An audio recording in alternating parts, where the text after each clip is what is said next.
Megastar అంటాము boss. ఏం acting చేసిండ్రా ప్రభాసు అన్న. అసలే గుడిలో ఇస్తాము హారతి, నీకు తిరుగులేదయ్యా మారుతి. దేవుడికి ఇస్తాము హారతి, తిరుగులేదయ్యా మారుతి. ఏం సినిమా నా మా ప్రభాస్. ఒకప్పుడు బుజ్జిగాడు మొన్న ఏం యాక్టింగ్ చేసినా నా వాంబో మెట్టలేకపోయింది భయ్యా. రమ్మిలో పెద్దది ఆసు వచ్చాడయ్యా ప్రభాసు. పిచ్చి ఎక్కించాడు భయ్యా. ఒక్కొక్క సీన్ మాత్రం వేరే లెవెల్ ఉంది.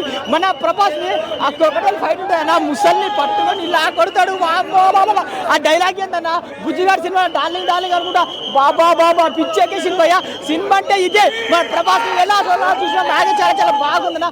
ఒకటే భయ్యా, గోదావరికి ఫేమస్ పులస, ప్రభాస్ కి లేదు సాటి. తెలుసా ఇండియన్ సినిమాకి బాసు మన ప్రభాసు.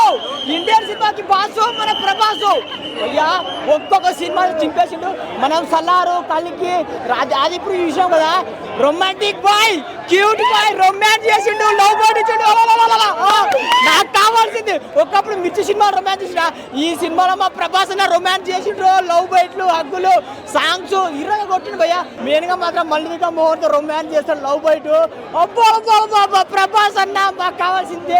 కానీ ఒకటి ఏంటంటే భయ్యా, చిన్నగా మారుతి గారు చూసుకోవాలి. ఎందుకంటే ప్రభాస్ అని చూపించే విధానం మాత్రం హైలైట్ చూపించింది. ఒక హాలీవుడ్, ఒక బాలీవుడ్ ఏది పనికి రావే ఆ లెవెల్లో చూపించారు. గ్రాఫిక్స్, క్రొకడైల్ ఫైట్ దాని అమ్మ తిప్పి ఇట్లా తిప్పి జంకుదని ఏమో ఏం పెట్టినది వస్తాయి. ఇట్లా తిప్పి జంకుదని నీ అక్క అవతల పడతాను. అది అదే బాస్ ఇస్ బ్యాక్. ప్రభాస్ అన్నంటే అదే. కానీ నెగిటివ్ చెప్పారే నా కొడకలారా. సినిమా చూడండి, సినిమాని అర్థం చేసుకోండి. మనకేం కావాలా? సినిమాలో కంటెంట్ కావాలా. సినిమా పోతే హరేరన్న అరుంధతి, కాంచనా, మసూద ఏది పనికి రాదు. రాజా సాబ్ ముందు ఏది కొట్టుకోపోతే అన్న అంత మంచిగా మాత్రం సినిమా మీద ఎక్స్ప్రెషన్ పెట్టుకోండి.